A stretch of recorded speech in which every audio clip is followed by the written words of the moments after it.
Gopijana Ballabha Giribadadhari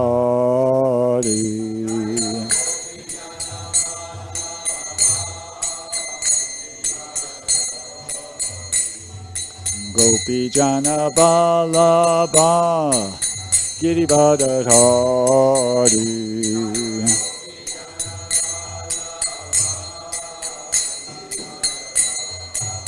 Yasodanandana Brajajana Ranjana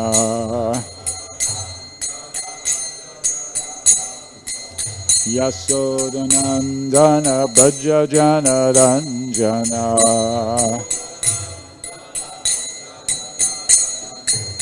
Yamuna Tira Banachari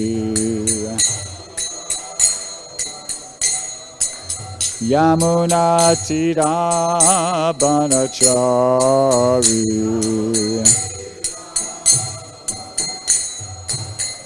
Jaya Radha Madhava Kunja Bihari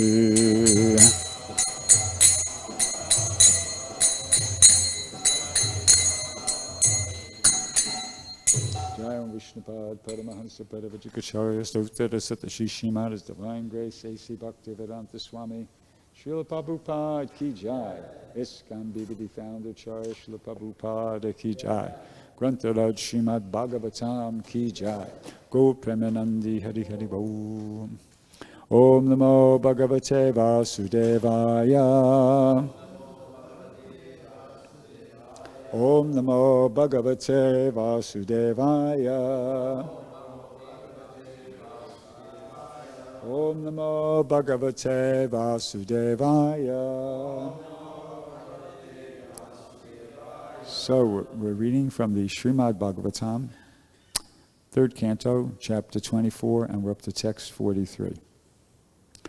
Mano brahmaṇi yuñjāno Mano brahmaṇi yuñjāno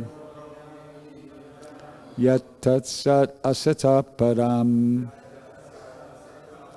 Yat sad-asataḥ param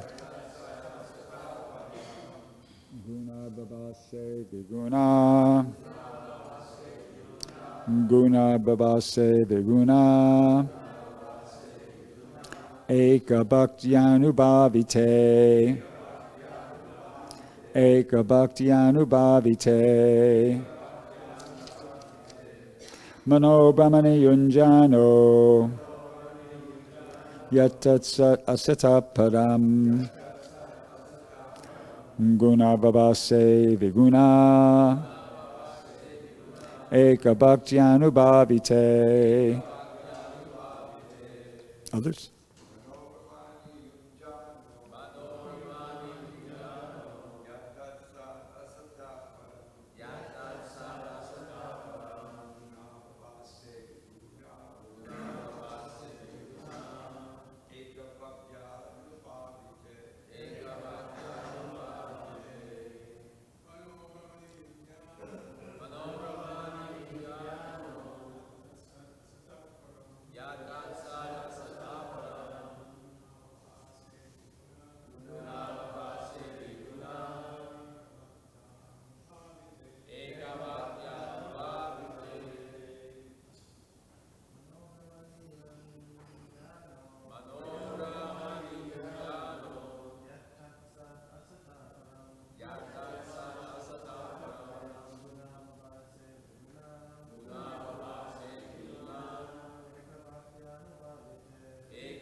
Vaishnavis?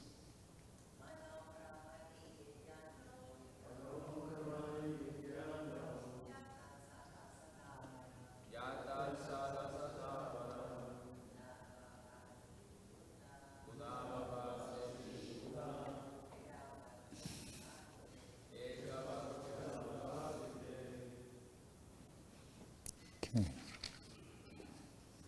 Manaḥ, mind. Brahmaṇi, on the Supreme. Yuñjānaḥ, fixing. Yat, which? Tat, that. Sad-asataḥ, cause and effect. Param, beyond. Guṇa-avabhāse, who manifests the three modes of material nature. Viguṇe, who is beyond the material modes. Eka-bhaktyā, by exclusive devotion.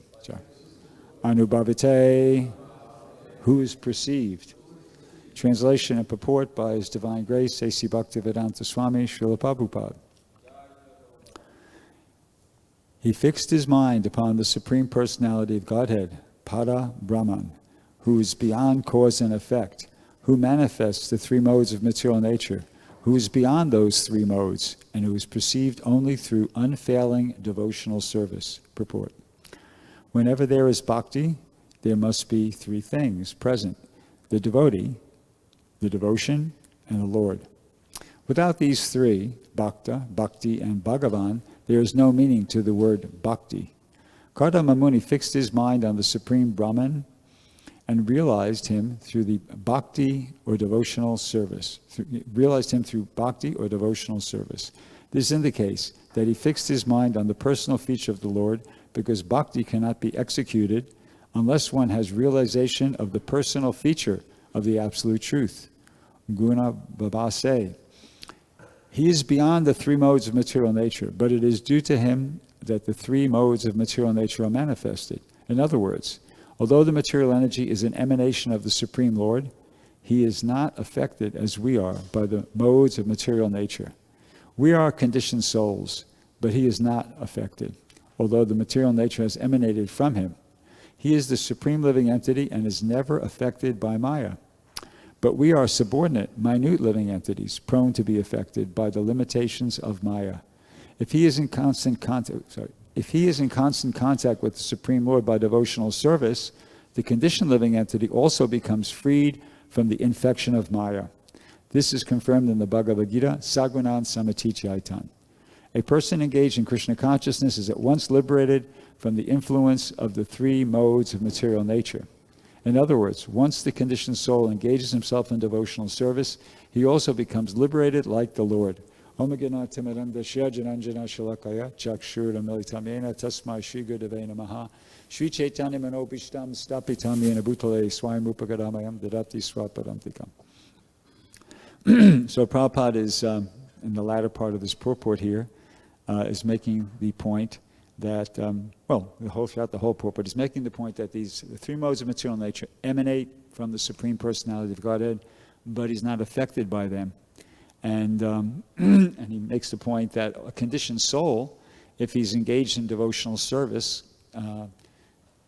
certain quality is required, but if he's fully engaged in devotional service, then he can also go beyond the influence of the modes of material nature. And Prabhupada partially quotes a verse from the Bhagavad-gītā, chapter 14, I believe it's text 26. He quotes, saguṇān samatichaitan, which means these modes, guṇān samatichaitan. He crosses beyond. The full verse is, mam chayo vyabhachadena bhakti yogena sevate saguṇān samatichaitan brahma bhuyaya kalpate, that one who engages in full devotional service and doesn't fall down in any circumstance at once transcends the three modes of material nature and attains to the spiritual platform. So that's the verse that Prabhupada's referring to there. So, how do we achieve that?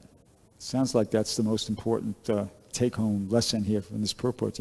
We are the conditioned souls, well, some of us anyway. Maybe if you're not a conditioned soul, excuse me, but in case you are. So as conditioned souls, what's the information here that's of most interest, should be of most interest to us, is how we can go beyond this influence of the three modes of material nature. And Prabhupada in general is saying that that's accomplished by or achieved by engaging fully in devotional service. So let's talk about that a little bit. What are some aspects to that we need to pay attention to? Well, one is, you got to really want it. You got to really want it. There's a verse that Prabhupada used to quote pretty frequently. It's found in the Chaitanya Charitamrita. I don't know if it's originally from there, but I think it appears in a conversation between Lord Chaitanya and Ramananda Roy.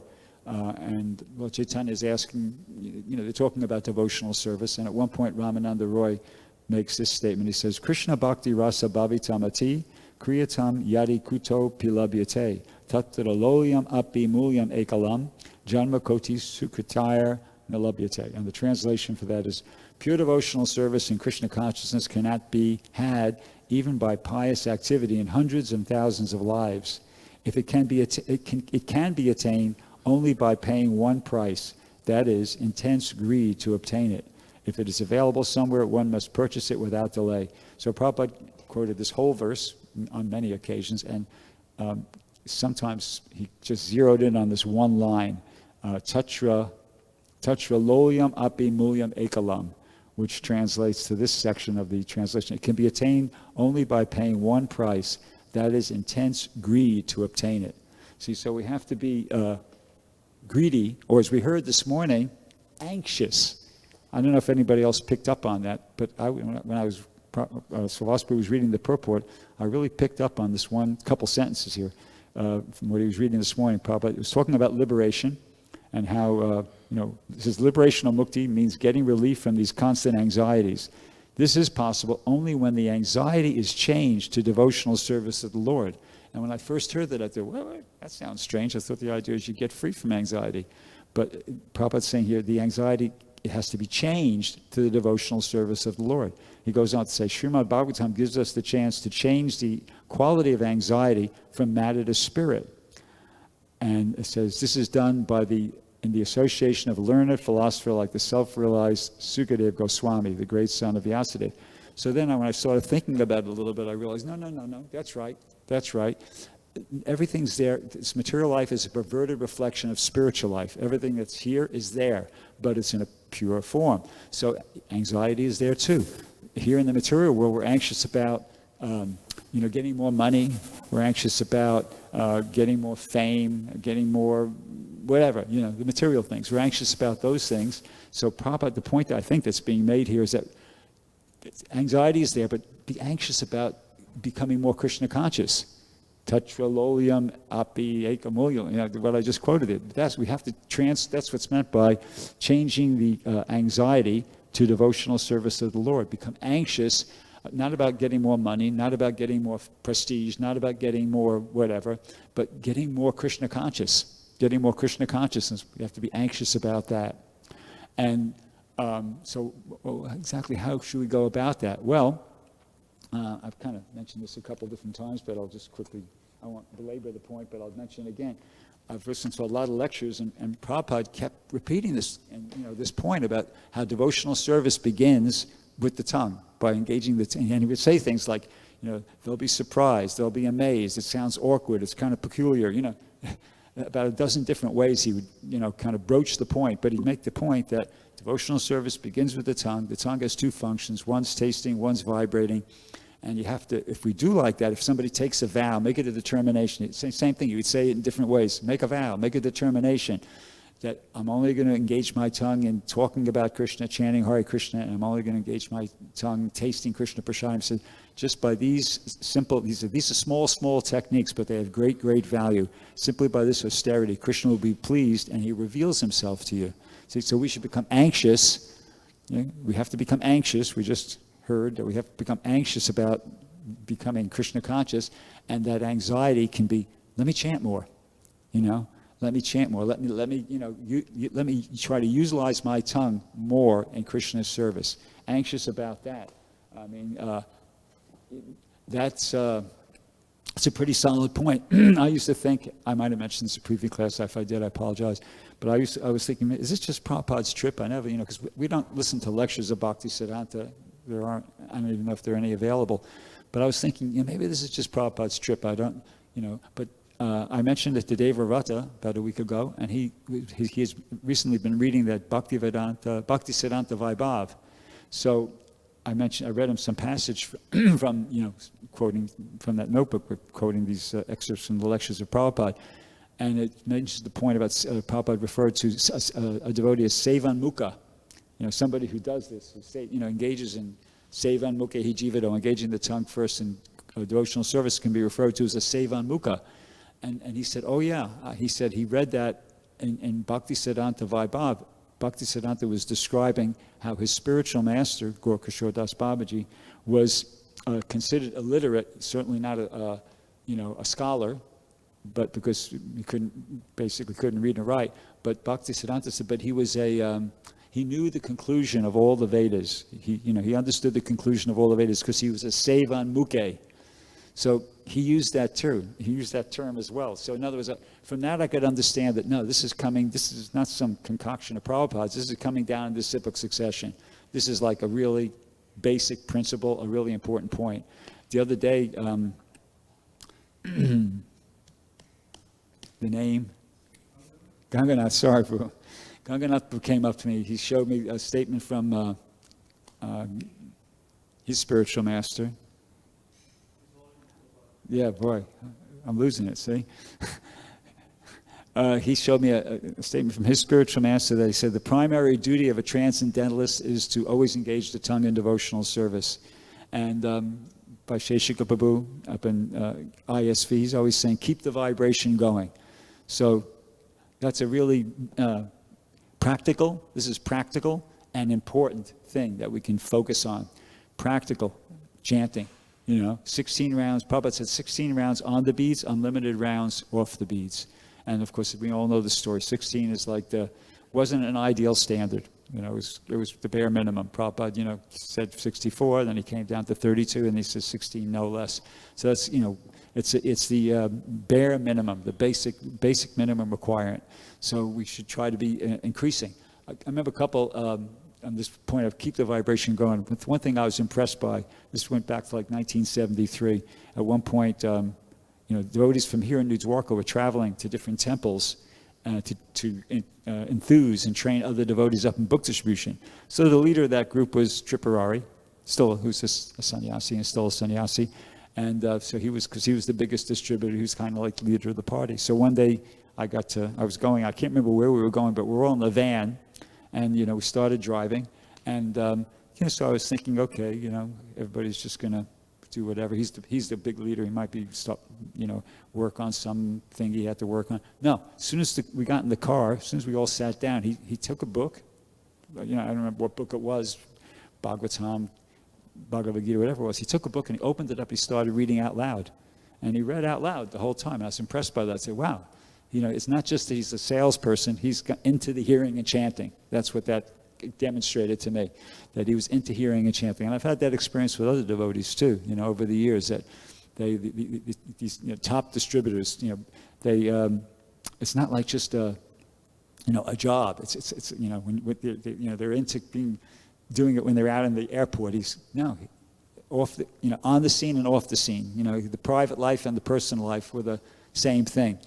The public life. Sorry, the public life was, he's distributing books, he's, preaching to people about Krishna consciousness, but the personal life was the same thing. It wasn't like as soon as he got, stepped out of the airport, he just, okay, time to chill out, No, it was kind of like, no, pick up the book, start reading out loud, pick up the bead bag, start chanting. It was one or the other, see? So that's an important point.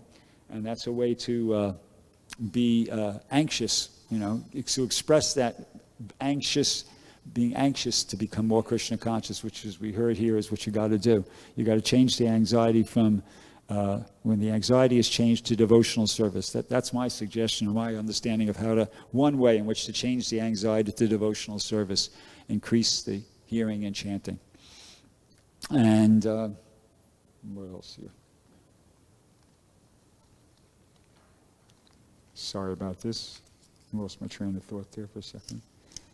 Oh yeah, Prabhupada gives this example about, it's mentioning in the purport about how Krishna is not affected by the modes of material nature that are emanating from him. And on occasion, Prabhupada would use the analogy of the sun to explain this point, how the sun is actually the cause of the creation of clouds.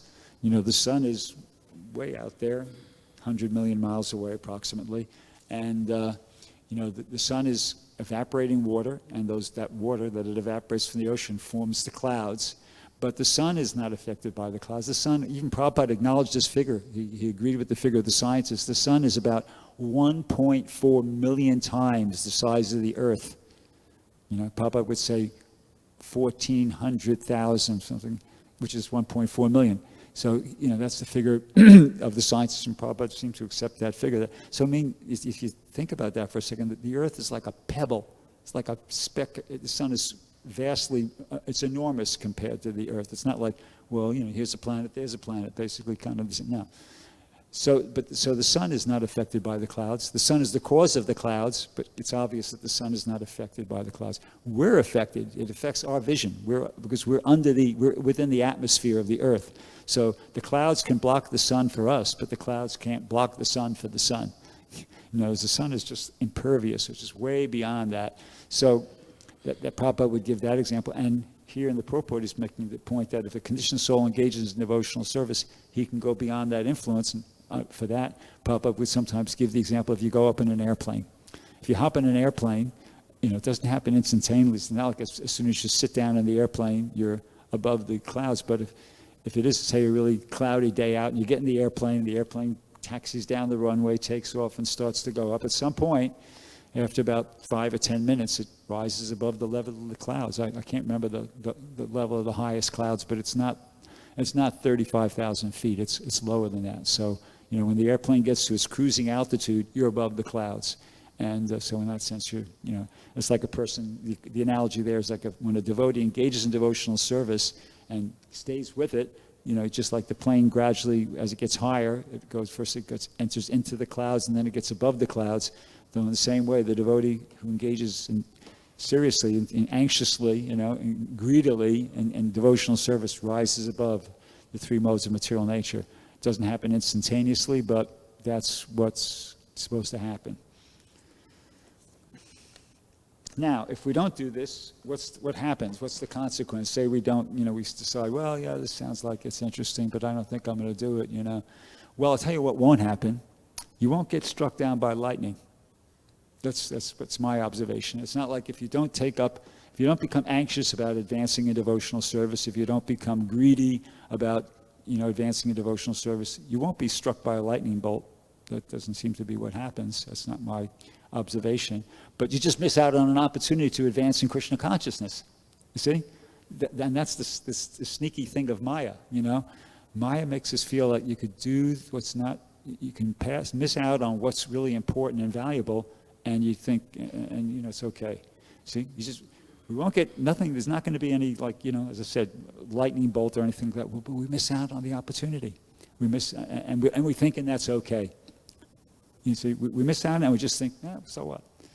But that's what's going on. Maya is very powerful. There's a reason Krishna says in the Bhagavad-gītā, mama māyā duracchaya, meaning, the three modes of material nature are almost insurmountable. It's very powerful. The deluding energy of of Krishna, the modes of material nature. I had an excellent example of that yesterday. I was talking to some girl in the parking lot. I showed her the science of self-realization, and she looked at the picture, and she saw the picture of Lord Vishnu on the cover there, and she said, "Oh, I can't. I'm a Christian."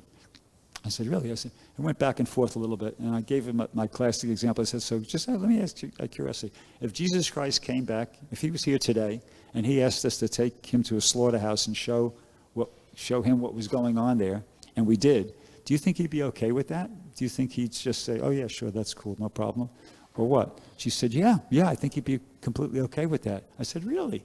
She said, and then she said something. Then she blew my mind. Then she said, actually, me personally, I can't eat meat.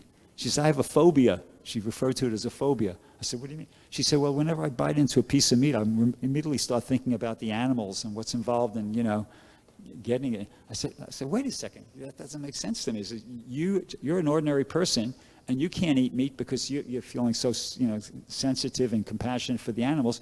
But Jesus Christ, do you think he'd be okay with that? And she went, "Well, yeah."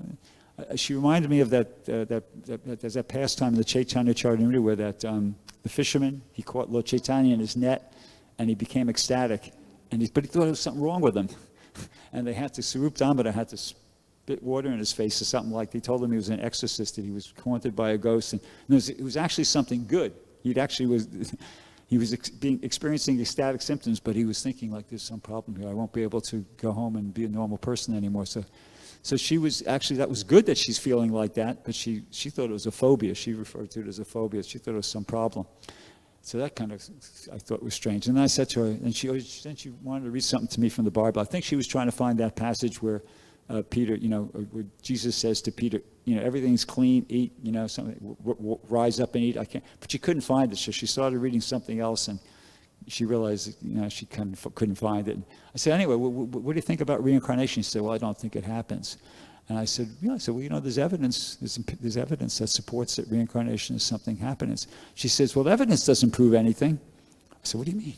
That's exactly what evidence is supposed to do. I said, anyway, proof is hard to get, but it certainly doesn't support the picture of reality of Christianity, And anyway, the end conclusion thing was I just said, I got nowhere. I didn't convince her of anything. She was just completely, and I just felt like, okay, this is like an example to me of the power of the diluting energy. It's something which should be kind of, you think you kind of, she was impervious. It didn't matter, there was nothing I could say to get her to think otherwise.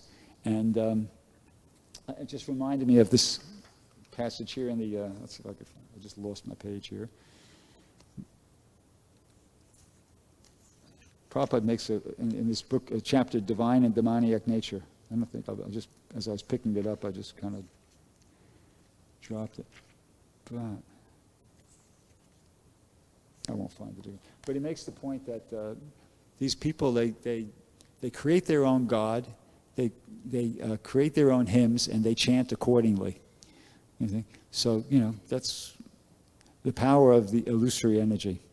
So anyway, in conclusion, we should, the verse is about transcending or going beyond the three modes of material nature, and Prabhupada's making the point that if a conditioned soul engages in devotional service, that's possible. So, as I was suggesting, it has to be a certain quality. It has to be as described in that verse Prabhupada refers to, sagunan samatichaitan. The rest of the verses, it has to be, one is to engage fully without falling down in any circumstance. And, a practical way of doing that is by trying to intensify our hearing and chanting.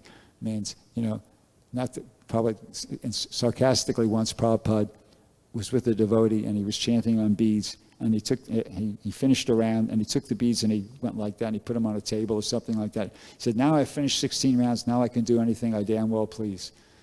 He's being sarcastic. That's not the mentality a devotee should have, that, when we're finished with the chanting, we're finished like that. No, it's kirtaniya sadahari.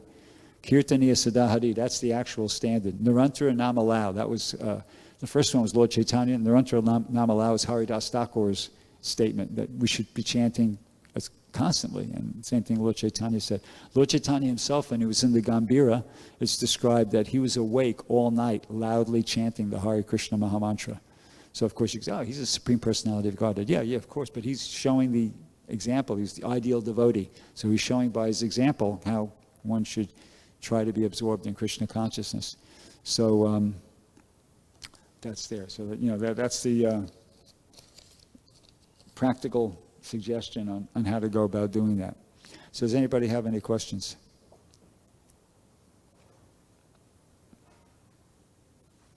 Bhakti Prabhu.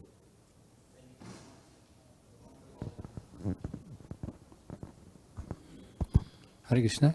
Thank you very much, Prabhuji, for a wonderful class. And really, this is a transformational experience, how to make anxiety.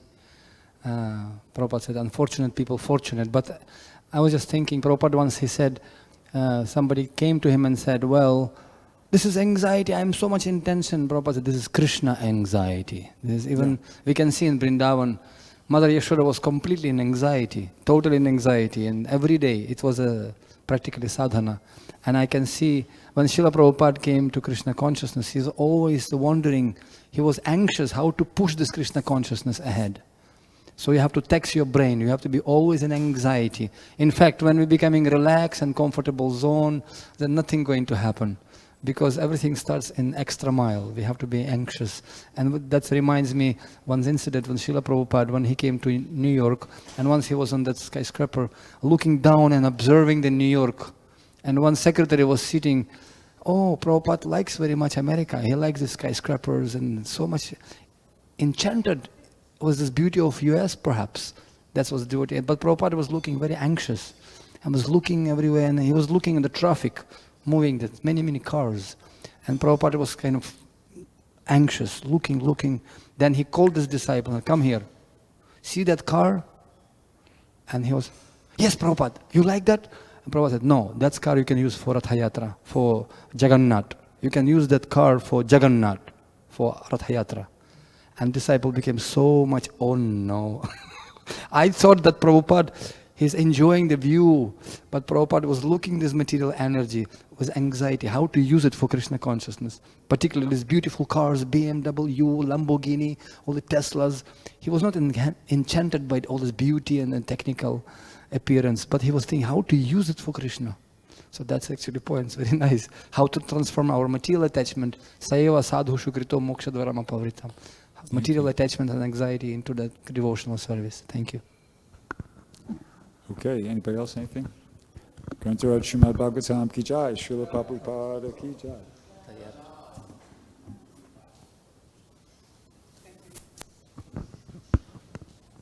So you're the